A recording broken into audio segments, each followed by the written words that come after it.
Good morning, students. I hope you will understand clearly about the probability chapter. Already we have studied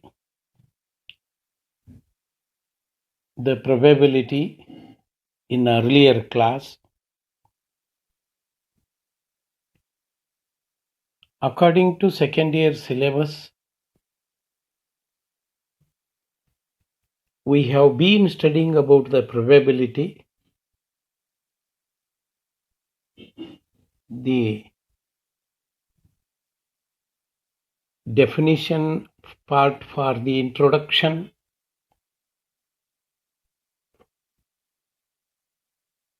and conditional probability, explanation about the conditional probability with an example of tossing 3 fair coins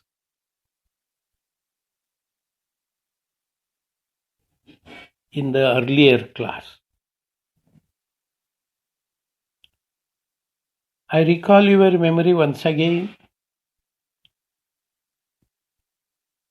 When tossing 3 fair coins, the sample space of experiment S is given by HHH, HHT, HTH, THH, HTT, THT, TTH, and TTT. Since a fair coin, we can assign the probability of fair coins, that's 1 by 8, to each sample point.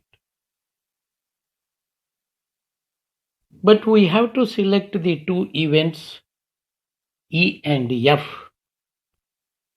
Again, we have to find the probability of E, probability of F, then finally we have to take intersection of the E and F, then only one outcome is selected, that is THH. Am I right here? Is it understand? Then, and also with the intersection of E and F, again we find the probability of E intersection F, that is equals to probability of E intersection F, that is THH, which gives 1 by 8. Now the sample point of F, which is favorable to the event E, that is THH. Yes, clearly understand here. Is it clear? Then the sample point of F, which is favorable to event E, is THH. Yes, am I right here? With the help of this probability of E considering F as a sample space, that's equals to 1 by 4. Yes, or probability of E given that the event F has occurred. Probability of E given that the event F has occurred, that's equals to 1 by 4. With this conclusion, we can define the conditional probability definition. How can you define this conditional probability? Right? This probability of an event E is called conditional probability of E given that F has occurred. One condition is there. To find the probability of an event E, F must has occurred. It is denoted by P of E by F. P of E by F. Yes, am I right here? P of E by F. Thus, P of E by F is equals to 1 by 4. P of E by F is equals to 1 by 4. We can understand one important note here. Elements of F which favor the event E, elements of F which favor the event E are the common elements of E and F. They are the common elements of E and F. That is, sample points of E intersection F. Sample point of E intersection F. Okay. We can write the conditional probability of E given that F has occurred. This is the condition. Yes, very important. F has occurred. To find the probability of E, conditional probability of E, given that F has occurred, this is must. As symbolically in the form, verbal form, P of E by F. P of E by F. P of E by F is equals to number of elementary events favorable to the E intersection of F divided by number of elementary events which are favorable to the F. Yes, you understand here clearly. Symbolically, it is denoted by P of E by F is equals to N of E intersection F. N of E intersection F divided by N of F. N of E intersection F already we got in the earlier example, that's equals to THH. Am I right here? I recalled. And N of F is equals to the 8. Therefore, by dividing the numerator and denominator by total number of the elementary events of S, then elementary events of S, then it is given by P of E by F is given by, or it can be written as, wait for 1 minute. Yes, continue. Welcome back. P of E by F can be written as N of E intersection F divided by N of S, whole divided by N of F divided by N of S. Why we should divide here N by N of S means here numerator and denominator must and should be divisible by sample points of the S. So N of E intersection F is divisible by N of S. N of F is also divisible by N of S, which gives the probability of E intersection F divided by P of F. So this is the P probability of E by F is always represented by P of E intersection F divided by P of F. This is valid for only when P of F is not equals to 0, and also F is not belongs to the null set. That is given by P of E intersection F divided by P of F. But the definition of conditional probability with an example already you know, but once again you can understand the P of E by F definition. If E and F are the two events, already we have taken E and F in the earlier example, that is tossing three fair coins. Then our E and F are two events associated with the sample space of random experiment. The conditional probability of E is given that F has occurred. Yes, often and often I recalled, because one condition is applied here. What is that condition? That condition must mentioned by F has occurred here. That is, probability of E by F is given that P of E by F is given that P of E intersection F divided by P of F. Is it clear? This is the definition for the probability of E and F. Two events are associated. Finally, symbolically, it is denoted by P of E by F is equals to P of E intersection F divided by P of F. Okay. Is it clear? Am I right here? Shall I proceed next? Okay, 1 minute. Welcome back.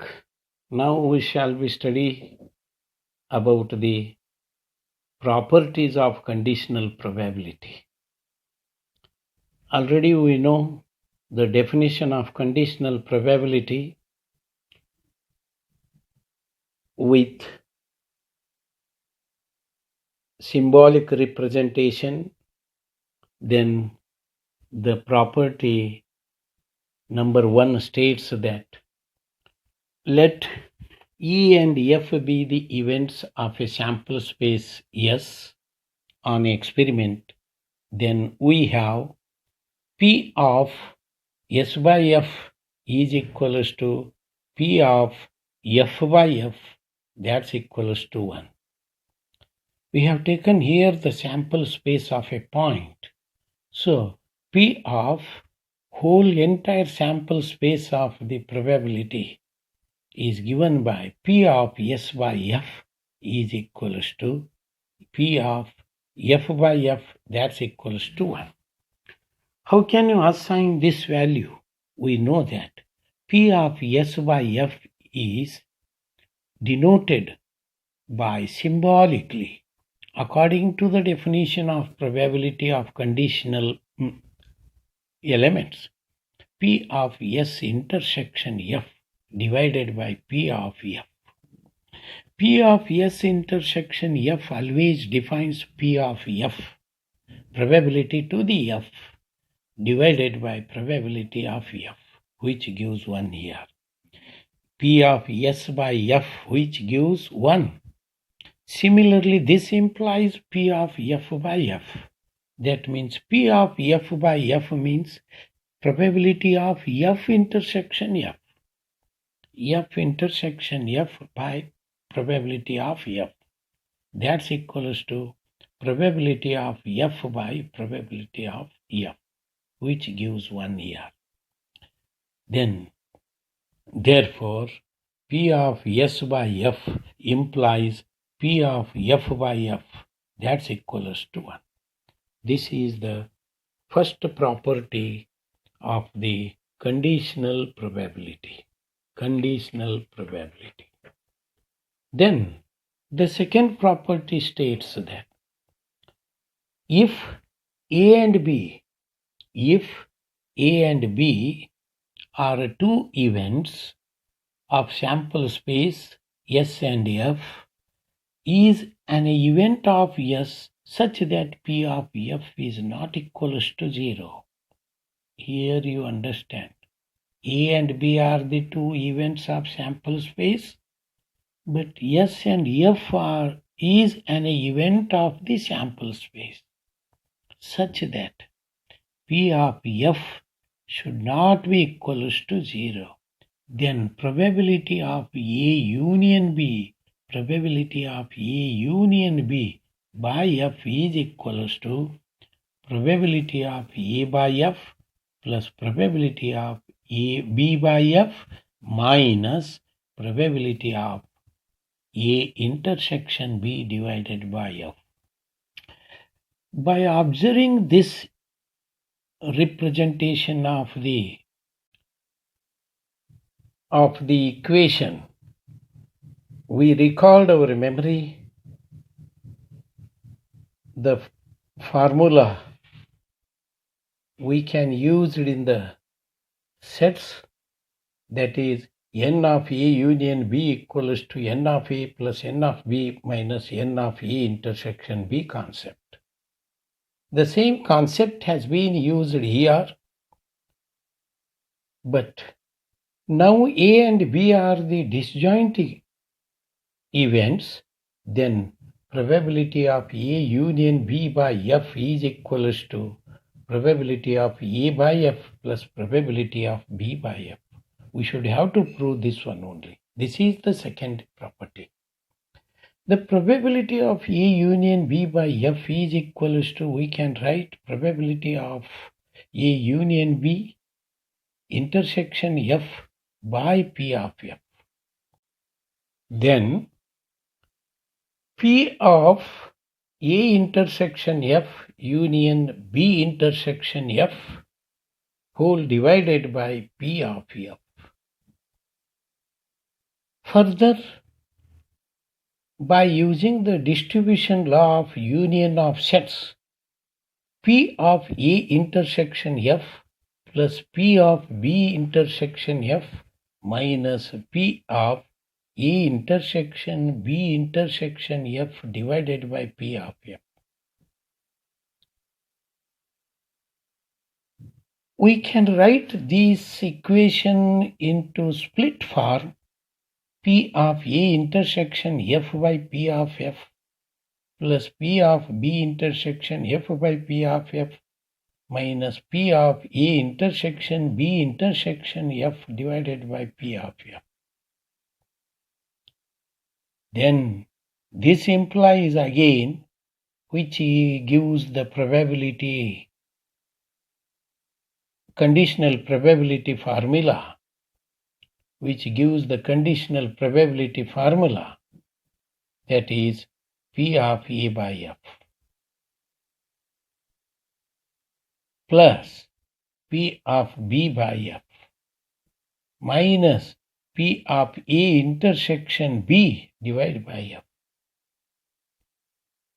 Yes, conditional probability defines P of A by F is equals to P of A intersection F divided by P of F. You recall your memory in the definition of conditional probability, I had explained with a different concept.